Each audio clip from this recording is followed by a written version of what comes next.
What is going on, guys? This is Miasin. So I'm finally back home from YCS Dortmund in Germany. It's funny because I kept making videos every single day, so people might have thought that I was still home, but no, it's just that it was a bunch of pre-recorded videos that I scheduled. But now I'm finally back, so I can finally start making like up-to-date videos with you know, the new card releases, the metagame breakdowns and everything, and also like a recap on the YCS. How was it? So obviously in this video, I'm not going to be talking too much about the YCS because it's all about the new card that I will be talking about, back mutation. But just before this video starts, I at least want to say that I had a really great time. I'm really glad that I went to Germany, well, Europe in general, for a YCS at least once in my life because it was my first one. Before that, it was really only North America, Central America, and South America, so I really had to go to Europe once. And it was, like I said, absolutely fantastic. The kebabs are broken, man. So that's the one really good thing about Germany. And obviously the people are really nice, and it was really cool to see a lot of people that I've never seen before from Europe again, because I keep seeing always the same guys when I go to like US and Canada events, but Europe is a completely different vibe, and like I said, I absolutely loved it. So definitely something I want to do again, but I will not be going to YCS Bologna in Italy. So for all my Italian homies out there, I'll see you guys eventually. Anyways, before this video starts again, friendly reminder to smash the like and subscribe button. I really appreciate you guys, and now let's get right into it. Alright, so this new card right here is extremely interesting, and usually I wouldn't really make like a reaction on only one single card, or rather my first thoughts, but this one is so unique that I really just have to talk about it. And it's back mutation, normal spell card. You can only activate one card with this card once per turn, so if it gets like its activation negated, you can try again, not too bad. Tribute one fusion or synchro monster as a cost, because there is the semicolon. Special summon one monster with the same original level from your deck, but return it to the hand during the end phase.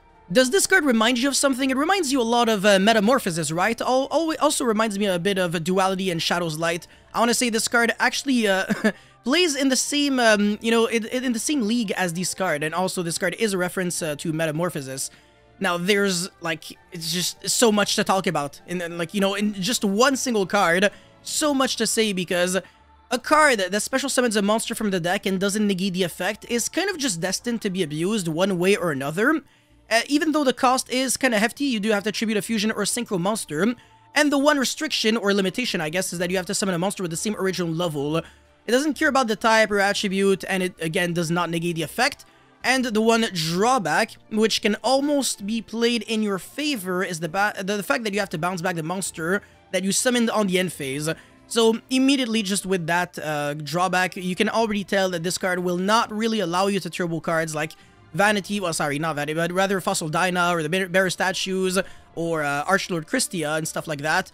But you can actually maybe special summon like a Magnamut and then use the end phase effect, and then when you bounce it back to your end phase, it's actually a good thing. Like, you want your Magnamut to be in your hand more than on your field, unless you're trying to use it as an Xyz or like whatever material, then you can definitely do that for sure. But I really like the fact that this card opens up a lot of doors, and it's actually kind of easy to summon a fusion or synchro monster, considering the fact that with a runic engine, half of your deck becomes a bunch of instant fusions. So you can summon the Hugin, and again, that would get you the max C that you get back on the end phase. Or you could get like your Sprite engine going. I want to say the deck that probably benefits the most out of this deck, this card, would be the Runic for High or Sprite deck, because your starters would be level 2s, level 3 monsters, which again you can all get with the fusion monsters from the instant fusion-esque effect of the runic spells. You could also technically summon a level 9 monster generically if you're just getting rid of the Sleipnir, which, I don't know, could be good maybe in the Infinite Track deck, whatever. I don't even know, probably not, but it's an option, I guess. And of course, you know me, like the first reflex when I read that card was like, oh, you have to tribute a fusion monster. But it's funny because going second, all of your Cyber Dragons can be fusion monsters if you're going into Mega Fleet or Fortress. So if you can summon like a level 10 monster in Cyber Dragon, it's not too bad. But like realistically, what level 10 monster is there to summon in Cyber Dragon?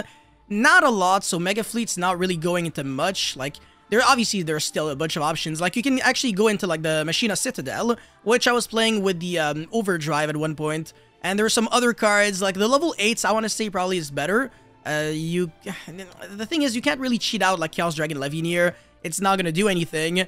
And yeah, I mean, like, oh my god, just so many crazy. Like, you can actually summon Regulus right off the, like, directly from your deck just by tributing like a Fortress Dragon.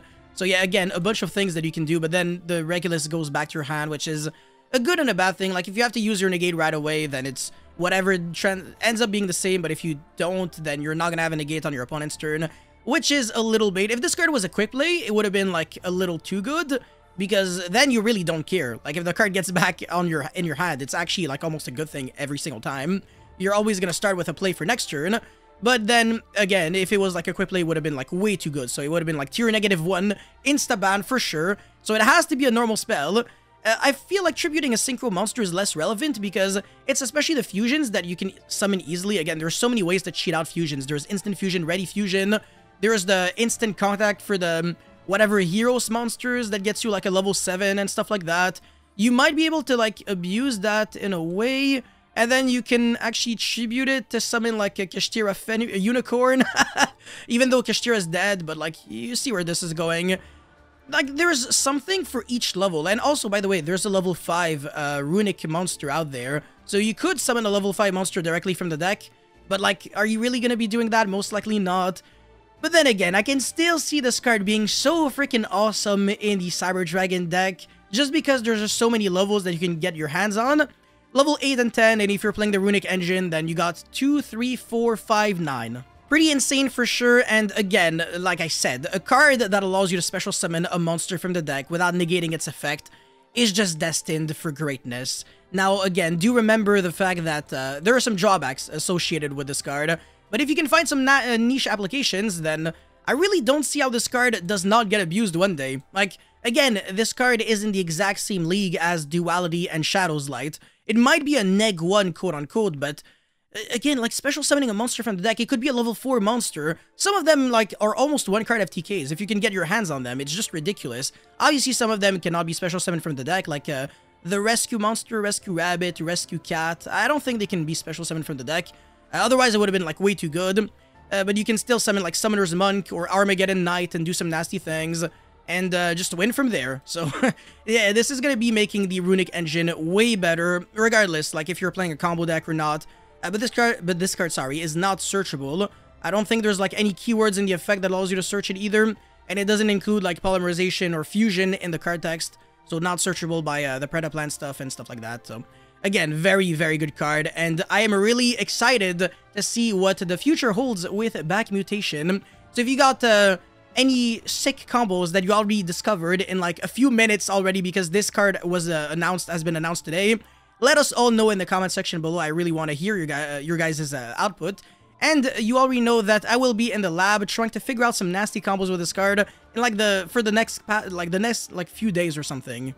So yeah, I'm going to be investing quite a lot of time trying to figure out some sick plays, and I will be back with a combo video or like another video talking about just this card very, very shortly. So stay tuned. Again, thank you so much for watching. Don't forget to like and subscribe, and I'll see you guys very, very, very soon. Peace.